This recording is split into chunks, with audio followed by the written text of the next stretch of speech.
I thought I loved him. I thought he was romanticizing me. I thought that he was whining and dining me. I thought that it was real love. And that's what's funny. Welcome to episode 9, y'all, of the Out Here Trying to Survive podcast. So I am back. I'm rebranding just a little bit to talk about some of the larger issues that Black women face as we age. You know, we're dealing with misogyny and divorce and capitalism. And, you know, if you're in America, our country's funding a genocide.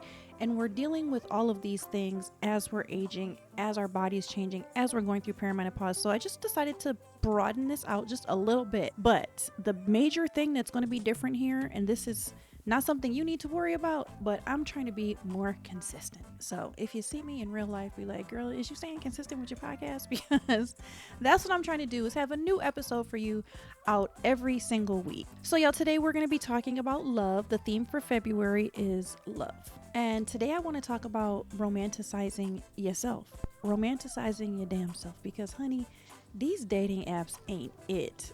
They are not it. I'll go into that in a little bit more, but thank you for joining me today. First, let me just introduce myself. This podcast is fairly new, so you probably don't know me. I'm Gracesandra. I'm an author. I'm an activist. I am a mental health advocate. I'm a narcissistic abuse survivor, and I'm a mom. And I started the Out Here Trying to Survive platform as a way to reach out to other women who suffered from multiple traumas. I have a sordid background, a very traumatic childhood, and I just wanted a space for those of us who are going through life, aging, and healing from multiple traumas, and trying to be a mom, a good person, and just dealing with all the things, you know? So I'm right here. I'm right here in the muck and mire with y'all. I'm 47. I'm divorced twice. I have 3 kids, 2 baby daddies. And I say that almost ironically. And I want to talk about all the things that Black women have to survive. Misogyny, menopause, aging, divorce, parenting, our bodies, changing, morphing, all of the things. This podcast is a hope-oriented storytelling space and really a warm hug from me to you. It is a celebration of our resilience thus far and our determination to not only survive, but also to thrive. Welcome. At the end of this time we have together, I want you to have some concrete ideas for how to romanticize yourself. This is whether you have a partner or not, because we do not want to presuppose that if you have a partner or a husband or a wife or whatever you got going on, that person is actually romanticizing you the way that you want to. And if you're alone like me, single as a motherfucking Pringle, I want you to also have ideas for how to live in a way that is truly your best life, because I really truly believe that we have everything we need in us to feel the love that we desire and that we deserve. So before we get into that, let's talk about Love is Blind, y'all, just quickly. So I love Love is Blind. I gotta admit, it's one of my favorite reality shows behind Too Hot to Handle. If you have never seen Too Hot to Handle, you gotta see it. You gotta see it. And I know nobody talks about this, but I think Too Hot to Handle has actually had the most success at actually having couples stay together after they leave the show. So anyway, but Love is Blind. What do y'all think? Okay, so first of all, I'm just going to give y'all my quick thoughts. We're not going to talk about this long, but Clay, I think Clay is very, look at me. I think he mentioned something about this in the pod about how he's fine and how he usually goes off of that and everybody thinks he's so fine, and he was just interested if somebody was going to really get to know him. And what I really didn't like is when he met AD, did y'all notice that he kind of went like this, like, what you think? Like, he did this kind of like, for those of you who were just listening, he was like pointing to himself like, I'm the prize. And I was just like, ew. And we also all know that AD got a body that's banging. Okay, it's come up on the show. If you watch the first 6 episodes, the body is banging, baby. I love the way you flaunt it. Time to give it to daddy. Sugar, now tell me how you want it. It's banging. Okay, and so for him to be like, look at me. It's just like, Clay, you're a handsome man, but look at what you got in front of you, bro. So that's all I gotta say about Clay. Matthew is also very me focused, I thought my initial thoughts was like, this man is so toxic. He comes off as so awkward. And it could have been the editing. I'm trying to give some grace because they could have edited him awkward. I don't even necessarily think, well, let me think about this. I was going to say, I don't necessarily think what he did with these two was so toxic, because that's the name of the game. That's what they're doing. They're dating people at the same time. And he didn't act in integrity in that way. Okay, secondly, y'all, Matthew, it was just so cringy watching him with the first batch, and it's just really hard to see that Matthew and AD, I don't know how that happened, but it really bothered me how he talked about, or rather didn't talk about, race, because here's the thing, y'all, in all of Love is Blind, with the exception of Cameron and Lauren, the golden couple of Love is Blind, the royalty of Love is Blind. The people who talk about race, they don't talk about it in a way, and I'm talking about both sides, that actually makes you as the viewer or anyone else on the outside feel comfortable that they're going to be able to handle the unique pressures of being a black and a white person in an interracial marriage / coupledom / partnership in America, because first of all, I'm the product of that. But then I was also married to a white person, and there are issues that come up, and you need to be able to know how to handle them issues if you're going to date a white man. Okay, because I'm assuming everybody here is a black woman who's listening to this. If you're going to date a white man, there's just certain things you should be thinking about, he should be thinking about. And I don't remember if Matthew said something like, I don't see color, but he said something like that, like, doesn't matter to me at all. And then I forgot the dude with the braids. I forgot his name. And the white woman that he proposed to, she said something like, I don't see color. And he was like, oh, this is my first white woman I've ever dated or got engaged to, and it'll be fine. Without like really taking time to really examine, like, this is a big deal, y'all. Why are y'all acting like this is like no small thing? And I love that AD brought it up when they were at the beach, and she said something like, she was like, you know, she has to raise black children. Like, have you thought about that? Like, this is something really important to consider. Anyway, all that to say, like, the whole time that Matthew and AD were dating in the pods, I was just like, AD, girl, run from him, run from his country ass, like, run, girl, run. And then speaking of AD, she's so sweet. She just seems so sweet. And I love that she was able to acknowledge, like, when she sees a red flag, she said something like, when I see a red flag, I forgot what she said, make a dress out of it, or basically figure out how I can fix them. And I love that she was able just to acknowledge that, you know, like, we all have stages in our life where we're healing, where we've realized I've done that before. And I'm able to acknowledge that that was a little bit of the circus that I was a part of, but I have since gotten off that Ferris wheel, and I will never return, never. And what y'all think about Chelsea? That girl don't look nothing like no damn Megan Fox. And her relationship with, I think the other guy with the mullet, I forgot his name. I think it was Trevor or Troy or something. They just seemed so much better suited. One thing I didn't like that Chelsea did was kind of like, well, I'll go with whoever proposes first. She said something like that. And I was thinking, speaking of this episode, like, girl, love yourself enough. You make a decision. Like, Trevor or Troy, whatever his name is, he made a decision about you. The guy she ended up with, what is his name?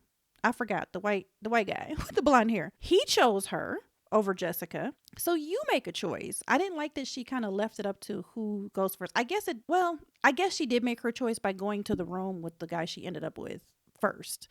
But there's something about her that is giving a little flighty. I have to admit, I was a little bit thrown by her response to that whole interaction with her fiance and AD. I didn't think it was flirty. I didn't feel like it was inappropriate. It just seemed like they were talking and chatting and kind of like acknowledging, like, yeah, this girl got a great body. I don't know, if it were me, if I were in her shoes and my fiance like went over to AD and was like, hey, you know, how you doing, da da da da, I just would have come over and like grabbed his waist and been like, what y'all talking about, you know, like, what y'all doing, you know. I just would have inserted myself.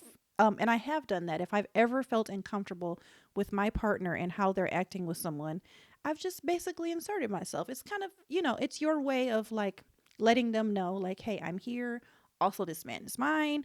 Also, you know, it's kind of like peeing on your territory a little bit. I don't know. I just thought she made the most of it. Like, I just thought she did the most. And I was like, cannot deal with the white fragility happening here. That's honestly what I thought. I'm gonna just give y'all my real thoughts, like the fragility. But again, I've never been in an experiment like this, so I'm trying to give them so much grace. One of the old cast members, I don't know if you remember him, Nick something or other. He was engaged and married this chick named Danielle. I thought they were a hot mess. Like when I watched that season, whatever season that was, I was like, oh no, please, please don't marry each other. They got married. They got divorced a couple years later, and he has since come forward to be a very strong advocate against Netflix and the name of whatever company it is that produces the show. And he has a really great Instagram account where he talks about Love is Blind. And I had just saw something from him the other day where he was like, hey, don't forget, don't be too hard on these contestants because, and he listed off like 6 things that are happening that we don't know about, plus producer intervention, plus edits and all these things. And I was like, okay, I know I'm going to talk about this on my podcast, so I'm going to be gentle. I will just say this. I don't care for Chelsea and him together. And in the previews for the next episode, it looks like they might be moving on to other people, and I kind of hope they do. So today I want to talk about romancing ourselves and romancing our own lives. But first, let me take a little drink here. I've been thinking a lot about this in the last 8 or 9 months or so because of a specific situation that has happened in my life where I started dating someone last summer and things were going great, like absolutely perfect almost, like too good to be true great. And then some things were going on in his life and also mine, but kind of more his, where we decided to take a step back. Not because we don't care about each other, not because it wasn't a beautiful connection, not because anything was unhealthy, just taking a step back because there's sometimes things that are more important that you need to care for, right? And so because those first few weeks were so wonderful, it was really difficult for me at first, just really missing him and wanting to talk to him more and things like that, but also being like, this is what he needs to prioritize. And right now, your job is to prioritize you. And so I started thinking about that more because it's kind of hard. It's easier, I would say, when you're not actually connected to anyone. You have no emotional ties with anyone, just to be like, I'm going to focus on me and I'm going to romanticize my life. But I think it's a little harder when you have someone who you're like, oh, that was going great. And then all of a sudden it's abruptly over. And, it's not like, it wasn't like a breakup. So I wasn't grieving, but it was harder for me to be like, okay, now romanticize you when you have someone in mind that you want to be romanticizing you. It's a little easier when it ain't nobody in mind, but I decided like I want to learn from this. By the way, if you're watching on YouTube and I keep fussing with my eye, I just put on some eyelashes today and they're like itching me. So you're going to see me doing this and I'm sorry, but the show must go on. I feel like I want to rip these off my eyeball right now, but the show must go on, honey. Anyway, so I decided to start romancing myself because I was like, I'm kind of like that situation got me in the mood. It got me in the mood for romance. And then it like whoosh, was like, now don't think about this no more. And I realized like, I still want all of those things. Like, how sometimes when you start to connect with someone, for those of you who are divorced, so this might be a little different for the married folks listening, but for me as a single person, you kind of like let some of that stuff lay dormant, right? The desire to feel very cherished, the desire to feel very taken care of, the desire to feel very loved and held and seen and all of those things. It just lays a little dormant while you're kind of just doing you, boo boo. Okay. But after me and him started dating, this was last July, it kind of woke it up in me. And so I was like, okay, that situation is a perfect opportunity for me to learn how to do this for myself. So that was really when I started thinking about that. So that was about 8 months now. It's February 19th, 2024 that I'm filming this on. I realized that romanticizing my life isn't just buying myself flowers, which I did actually on Valentine's Day. I bought myself flowers, I think for the first time ever, as a way that was an act of, I love you. You are special. So I'm going to buy you flowers. Literally Miley Cyrus, like, I can buy myself flowers. I don't sing, so let me stop. I realized that finding beauty and finding joy in life and really fully feeling loved and cherished the way that I want is really sort of an art form to get to that. And it's worthy of exploration. So I want to encourage you as you listen to this episode today to not see romance as something that only a partner can give you, but something that you can pursue for yourself, that we can experience and perceive the world around us very differently, and that it's possible to see magic in all of our lives and our everyday experiences. One of the things that we can do to romanticize our life is to embrace the present moment. So one thing I noticed a few years ago that my ex-boyfriend from like 3 years ago pointed out to me, and it was very insightful of him actually. It was very insightful, but I would always cut corners. And I mean literally cut corners. So, you know how there's this running joke that women always have like bruises on her legs? That's true for me. I usually am walking too fast, cutting the corner like actually on my bedpost right there, and then getting a bruise on my leg, or coming around the corner too fast and hitting my shoulder on the wall. I can't even tell y'all how many times I've done that. And trying to be so in the next moment in such a hurry that I was literally always bruising myself up cutting corners. And the way that it happened with my ex-boyfriend, sorry, is that he had said something about how he was like, this is how you always get so many like dings and stuff on your car, because you're always thinking about the next thing and it's not safe. And I was like, no, you're right. Because I swear to God, my car when I got it wasn't new, but it was new to me and it was in great shape. And now it's got like something is broken in the bumper. The left mirror is off. There's a thing in the back. Where else? There's probably dings and things other places. It's because I really struggle to live in the present moment. Like all of those things happened, with the exception of one.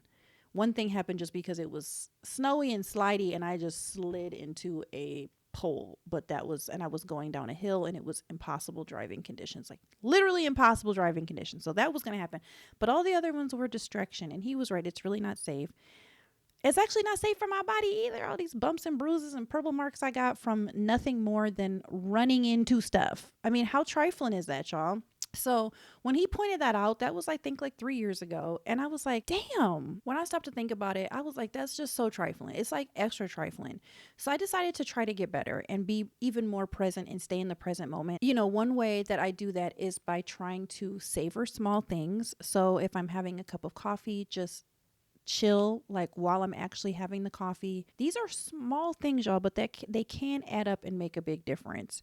You know, eating slower is another way that you can just really savor the moment. But probably the biggest way that I have really learned to stay in the present moment is getting out in nature. I've done so many like specific nature walks in the last couple of years. It's really been so good for me. It's a grounding thing too. So just let me encourage you, if you ain't, get out there and walk, y'all. In these last couple of years, I've done so much walking and so much meditating. It's crazy, like so much. And I have made time for it. I've made myself make time for it, to the point now when I don't walk or when I'm not meditating, it actually like irritates my soul, where I can feel myself feeling like, what are you doing? Like, you need to get outside. You need to move your body. You need to meditate. So I try to do that as often as I possibly can. Like before I get out of bed in the morning, I turn one on my phone, and before I go to bed, I'm usually falling asleep to one. Or if I take a nap during the middle of the day, I will also use a meditation to help me fall asleep. But I have realized that it calms my body and soothes my body so much, and it helps me stay at home in my body.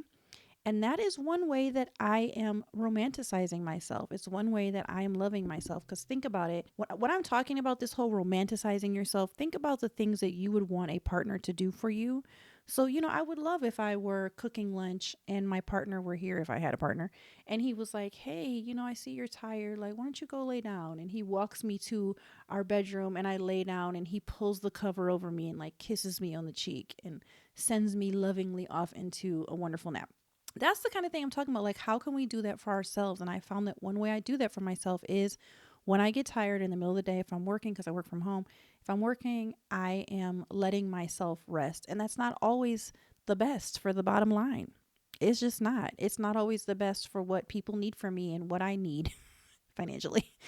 But at the same time, I do value my body. And as a trauma survivor, I need to regulate my nervous system. And sometimes actually just letting myself sleep is the way that I'm like, hey, I love you, Grace. Like, I'm going to lay you down and you finna go to sleep.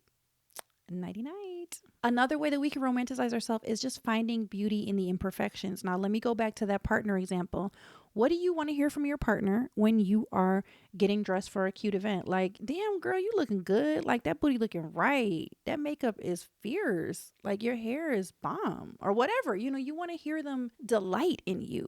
And so when you are thinking about romanticizing yourself, loving yourself, giving yourself what you need, what you want, you can do that for yourself. And something that I don't know, I guess this has really always been true of me. I've always pretty much enjoyed the body that God gave me. But in these last few years, especially since I'm aging, your girl out here is 47, I'm definitely getting like the little perimenopause belly is jiggling. You can see it, but it's here.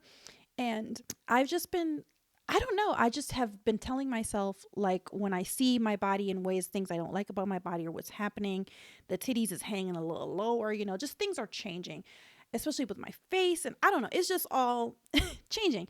But I just tell myself, like, oh, you're beautiful. You don't have to worry about that. Like, I'll see my fat that I don't like, and I'm like, no, you don't have to worry about that. It looks good. You know, I'll think my booty is looking kind of flat and unmuscular, and I'll be like, yeah, you good. I just try to tell myself the things that I would, if I were a partner, I would want him to say to me, like, boo, you are beautiful. Like, don't worry about this. If you are beautiful the way you are. So when I write in my journal, every day, y'all, and I'm talking about every single day, like, don't play me. Somebody could be like, do you really do that? I can show you. I can show you 2 years worth of journals because I use the Silk and Sonder journal, and it's a monthly journal. Every day I write in my journal, I love you. You have value. Something. I start with I love you. I always write I love you, but then I say other things. You have value. You're worthy. You're beautiful. Your body is amazing. Don't worry about your titties sagging. Like, you're good, boo. I just say the stuff to myself that I would want to hear. I also embrace the idea that there's just beauty in imperfection. Like, none of us are required to be perfect. We are not required to have our titties sit upright.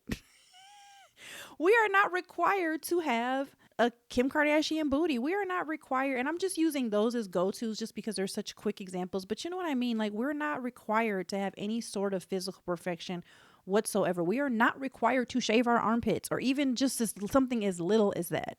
Well, seemingly little, although, you know, if I were to go in a magazine like this and didn't have my armpit shaved, then everybody would lose their mind. But life is messy. Why on God's green earth would we waste our precious moments as Black women criticizing ourselves about our body? Like, why?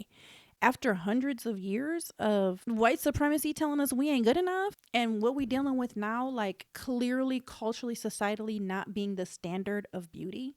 Like, why would I waste a motherfucking moment telling myself that I am not absolutely perfect the way I am? And so I do. Another thing you got to do, y'all, if you want to really, really romanticize your life, is thank yourself for yourself. Thank yourself for your motherfucking self.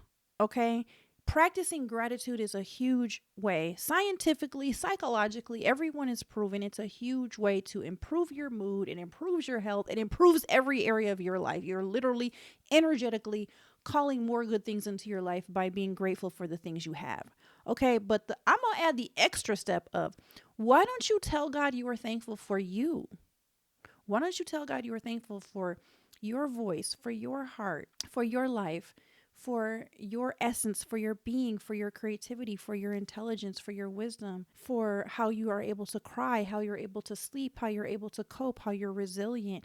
Tell God thank you for you. If you would want your partner to say this to you, or if you've ever thought about this, like, why doesn't my mom tell me she's thankful for me more, or my dad, or my partner, or my cousin, or my son, or whoever, then this is something that you can give to yourself to romanticize yourself. And I do. And I feel like it's really helped me because I don't seek any outside validation anymore. When I get it, I'm like, thank you. I love it. Thank you. Thank you for recognizing all of the beautiful things about me.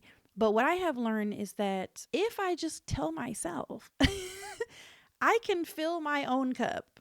in ways that are really beautiful and really healthy for me. And it also forces me to really figure out, like, what am I thankful for about myself? What do I actually like about myself? What do I want to keep doing that gives me that energy of I like you? And when I do stuff that gives me that energy of I don't like this person very much, then I can know to do less of that. So yes, I just write down in my journal things I'm thankful for. Every not every single day, but or I'm sorry, every single day I write down what I'm grateful for. But not every single day do I write down thank you, Grace, for you.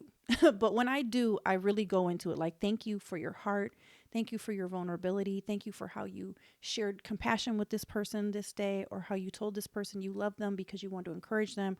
I just try to see the good things that I do in life and thank God for it and thank myself for it. And it's romantic as hell.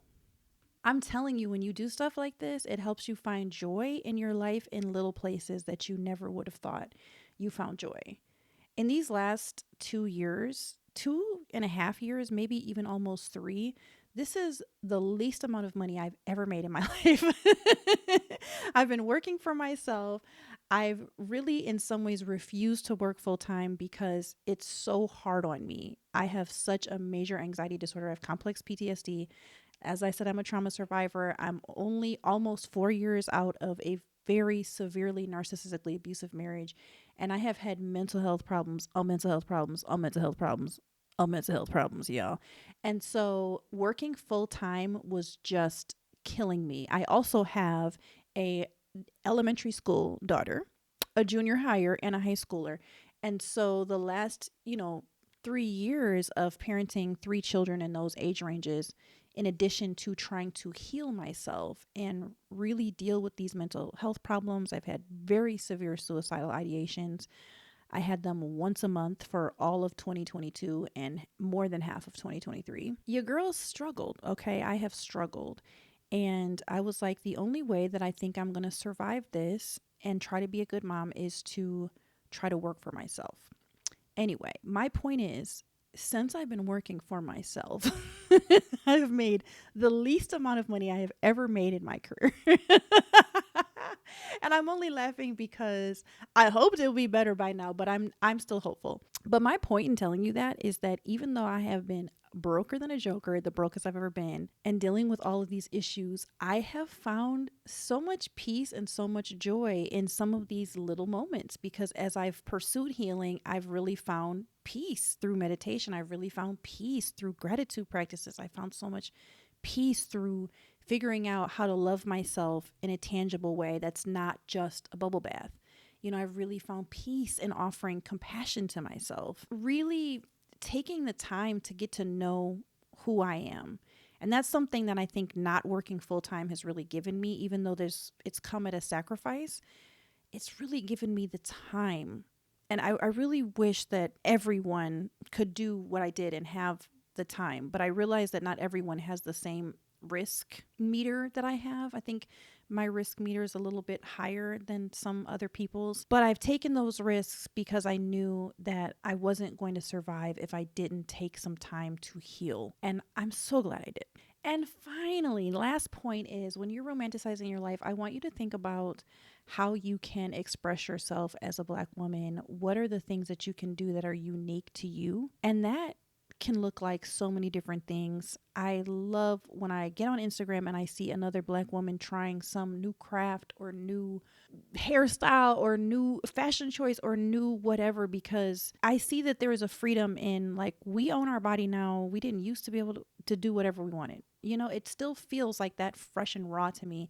So, for example, for me, for those of you on YouTube, you can see this, but if you're not on YouTube, you can't see this. But I got this tattoo for my 47th birthday, and it's a big giant lotus flower. So I got the lotus flower because the lotus grows in mud. It grows no matter what environment it's in. It could be the muckiest, dirtiest, and it's underneath the surface for a long time. And then when it pops up, it really shoots out and becomes something really beautiful. And I got this because I feel like this has been like the story of my life, but it was just a way that I wanted to express myself and romanticize my life. If someone said, like, how could you express yourself? Now, I didn't draw this, so this isn't like, oh, look at my creative side. I drew and designed this. I didn't. I found it. I did take a lot of work trying to find it, though. I mean, come on. I think no matter what you do to express that, like I said, it could be hair or nails or fashion or whatever, or drawing or painting. I want you to find ways to express yourself authentically. That could look like sharing it on social media, but it could also mean just doing it and not sharing it. I've been painting a lot lately with my kids, and I've only shared a few things and not even like on my feed, because I feel like some of this stuff and some of the stuff I've been saying and writing is for me. But I still want to do this. I still want to be creative and express myself on this podcast. And one of the reasons why I'm doing this is because last year in March of 2023, I damn near unalived myself and spent 2 hours on the phone with the National Suicide Hotline. And she helped me so much. And 2 days later, I decided I want to start a podcast because I almost unalived myself. And I think it's really important that I get back up and start over again. So I did. There was a time where I thought I was with someone who really loved me. I thought he really cared about me. I thought he was wining and dining me. I thought he was romanticizing me. But really all he was doing was just squeezing me into his life in the ways that it fit. He wasn't really making any extra effort. In hindsight, he did a really good job at pretending. When we would go out, I felt like the center of his world. He did such a good job at making me feel like I'm the center. He clearly adores me. And when we hung out, it was really nice. We lived like 45 minutes from each other, and there were only 2 days a week that we could see each other because of our schedules and because of like my co-parent, because of our work schedules and because of my co-parenting schedule. And during those 5 days of the week that we couldn't see each other, I realized probably about month 3 that I was extremely superfluous to him. I was just an extra. I want to tell that story because I don't want you to think that you taking a bubble bath on Monday and then, the next week, oh, let me go on a walk, that's romanticizing your life. If you just squeeze in a little bit of love here and there, you're not really going to have any lasting change. I want you to think about doing something every day that says, hey, I love you. I care about you. I care about your well-being. You deserve more. In the same way a partner would. Like that guy who I thought was romanticizing me because he paid for every meal and he did just the bare minimum basically. He wasn't romanticizing me, and it wasn't love. Shocker. But what I do now is I build it in every day. I'm the kind of person where when I have a partner, I think about them a lot. I think about, how do I show them how much I love them? How do I take care of them? What do I do to center them in ways that I do with my children? I think about that all the time. How can I show them I love them? What can I do to care? What do I need to prepare for? What do I need to think about? I realized that I wasn't including myself in that when I thought about how I would treat a partner. So my encouragement to you is, how can you think of yourself every day and maybe just reframe your thinking like, hey, so that you're not stressed out before dinner time. After work, I'm going to pull the meat out of the refrigerator or the freezer this morning and get it thawing so that by the time dinner comes around, you're not stressed. I know it might seem a little crazy to talk to yourself like that, but y'all, I'm telling you, it works. I'm telling y'all, it motherfucking works. I just want to encourage you to infuse more joy in your life and find magic in the everyday. It really is a beautiful thing that I've realized is missing from the world. It's missing. And it was missing from my life for, more than 40 years, but no more. And I'm going to romanticize myself whether or not I ever have a partner who does that for me. This episode is sponsored by Grace Actually, Memoirs of Love, Faith, Loss, and Black Womanhood, written by me, Gracesandra. You can get this on Amazon. You can get this hard copy that you're looking at right here, or you can get it in Kindle version. When it's safe to do so, please go on Apple Podcasts, subscribe, and write me a review. I'm very new to this space and it will really help me grow. I would love to hear what you learned in this episode. What did it make you think about? How did it expand your worldview? Is there anything you plan on doing? I would love if you wrote to me, grace@outheretryingtosurvive.com. Or if you go to outheretryingtosurvive.com, you can sign up for my newsletter list and you can respond to the next newsletter. Either way, I want to hear from you. Thank you so much for listening, y'all. It means the world to me. Bye.